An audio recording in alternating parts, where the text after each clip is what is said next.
घर, ठीक है। Yes. स्टूड का मतलब आपको नहीं समझ में आ रहा होगा। स्टूड मतलब स्टूड स्टैंड का पास्ट टेंस होता है। लाइक हम कहते हैं ना कि स्टैंड, तो स्टैंड का पास्ट टेंस हो गया स्टूड। आपको पास्ट टेंस पता है? हाँ बीता मैम. हुआ कल, बीता हुआ कल, ठीक है। तो इसमें बोल रहे थे house stood at the end of a narrow lane. Narrow मतलब पतली, लेन मतलब गली, ठीक है।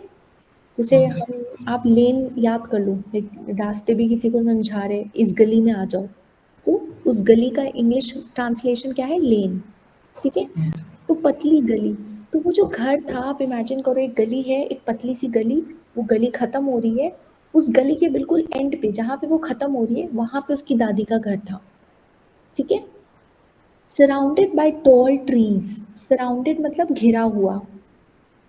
तो उस घर, वो घर था, जो वो घर था उसकी दादी माँ का, वो पूरा लंबी पेड़ों से घिरा हुआ था। टॉल मतलब लंबा, लंबे लंबे पेड़ों से घिरा हुआ था। That whispered in the wind. अब विस्पर्ड इन द, विस्पर का मतलब समझ में आता है आपको? विस्पर मतलब किसी के कान में बिल्कुल धीरे बोलना, ऐसे बोलना कि दूसरे को सुनाई ना दे, ठीक है। अब विस्पर्ड इन द विंड, इसमें इसमें जो राइटर है वो बोलना चाह रहे हैं कि क्योंकि पेड़ है वहां पे, तो पेड़ के जो पत्ते हैं वो पत्ते हिल रहे हैं, ठीक है। आप इमेजिन करो, तो वही हवा में वो पेड़ की जो आवाज है, वो पेड़ की आवाज आ रही है, ठीक है। आपको समझ में आ रहा है? Yes ma'am. Okay. At first Aarav miss the noise and excitement of the city. अब इसमें लिखा है कि क्योंकि आरव सिटी में रहता है, सिटी मतलब शहर, ठीक है। तो आरव शहर में रहता है, अब आप भी शहर में रहते हो, तो आपकी आपकी लाइफ दूसरी है, ठीक है। You have noise, you have friends around, और बिल्कुल चहल पहल है। एकदम से आप किसी शांत जगह में चले गए, तो आरव बच्चा है, तो पहले तो वो क्योंकि वो छोटा है, तो वो पहले तो शहर में जो एक्साइटमेंट, शहर के लोग और शहर के जो भी चीजें हैं उसको याद कर रहा था, वो उसको याद आ रही थी सारी चीजें। And he often found himself staring out of the window wishing to go back. Often, ये जो वर्ड है ऑफन, OFTEN, ऑफन मतलब अक्सर, ठीक है। ऑफन मतलब अक्सर। फाउंड हिमसेल्फ स्टेयरिंग, स्टेयरिंग मतलब घूरते रहना, स्टेयरिंग मतलब घूरते रहना। Yes.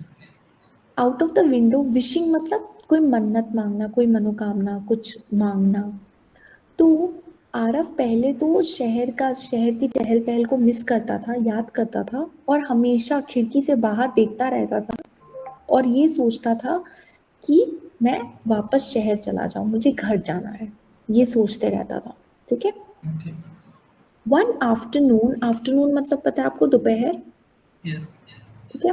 One afternoon while exploring the backyard, exploring मतलब एक्सप्लोर करना, मतलब कोई किसी चीज के बारे में और जानना। जैसे आप किसी जगह पे हो, तो उस जगह के बारे में आप और जान रहे हो। जैसे वो उस घर पे रह रहा था, उस दादी, अपनी दादी के पुराने घर पे गया, तो वो उसके बाद अपनी दादी के पुराने घर जाने के बाद उस घर को और जानने की कोशिश कर रहा था। अच्छा, घर पे ये कोना भी है, घर का ये कोना भी है। बैकयार्ड मतलब घर का पीछे वाला हिस्सा, ठीक है। आप कोई Okay. बड़ा पुराना घर है, उसका जो पुराने घरों में सेटिंग नहीं होती थी, पीछे भी Yes. एक घर होता था, तो वहां पे, तो वो वहां पे गया। Aarav noticed a rusty iron gate, rusty iron gate, rusty मतलब जंग लगना, ठीक है। आपने देखा Okay. होगा जो लोहे की तारें होती हैं या लोहे की चीजें होती हैं बारिश वगैरह में, वो उसमें जंग लग जाती है, Yes ma'am. तो आयरन की चीजों में जंग लग जाती है। तो वहां पे एक आयरन का गेट था जिसमें जंग लग गई थी, ठीक है। और वो जो गेट था, आप इमेजिन करो एक खाली प्लॉट है, एक खाली लैंड है, और ऐसा घर जो यूज ही नहीं हो रहा हो। तो आपने देखे होंगे काफी खाली खाली प्लॉट जगह पड़ी रहती होगी जहाँ पे गेट के सामने पूरे बड़े बड़े पेड़ उगाते होंगे, Yes. एकदम जंगल जंगल जैसा बन जाता है, ठीक है। Yes ma'am. तो वैसा ही इस घर का हाल हो रहा था। क्यूरियस, क्यूरियस मतलब ये जो CURIOUS है, इस वर्ड को हम क्यूरियस बोलते हैं, क्यूरियस, ठीक है। क्या बोलते हैं? Curious. क्यूरियस, क्यूरियस मतलब किसी चीज को जानने की इच्छा रखना, ठीक है।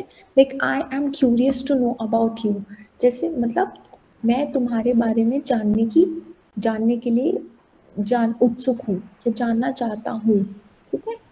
Okay. He pushed the branches aside and tugged at the gate. Now curious, अब आरव क्यूरियस था, आरव को जानना था कि उस गेट के उस पार क्या है या क्या है। तो वो जो बड़ी बड़ी ब्रांचेस, जो बड़ी बड़ी पेड़ की शाखाएं थी जो उग आई थी वहां पे, उसने उसको हाथ से हटाया और गेट के साथ बांध दिया, उस आयरन गेट के साथ बांध दिया उन टहनियों को। It creaked loudly but slowly opened. अब वो गेट था, वो आयरन, उसमें जंग लगी हुई थी। तो कुछ भी जंग लगी हुई चीज है, कोई गेट है पुरानी जो बहुत टाइम से नहीं खुली है, तो उसमें कैसी आवाज होती है, आप उस आवाज को इमेजिन कर सकते हो। तो Yes, ma'am. वही है, इट क्रीक्ड, क्रीक्ड मतलब वो एक शोर करना, जो एक आवाज होती है।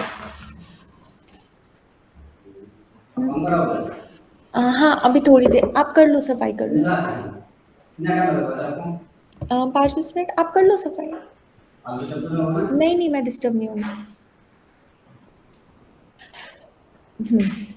तो ये था, तो उसमें आवाज करते हुए जो ची ची ची ची वैसी आवाज होती है, उस आवाज Yes, के ma'am. साथ वो गेट खुला, revealing a garden that seemed frozen in time. Now revealing मतलब रिवील का मतलब खुलासा होना, ठीक है। तो Okay. जैसे ही उसने वो गेट खोला, तो वो गेट खुलने के बाद उसको एक गार्डन दिखाई दिया, ठीक है। और वो गार्डन देख के ऐसा लग रहा था कि मानो मतलब वो समय में आगे ही ना बढ़ा हो, वो जैसा था वो वैसा ही है, उतना ही पुराना, वो आगे उसमें कुछ हुआ ही नहीं। Wild flowers grow in every corner, जो जंगली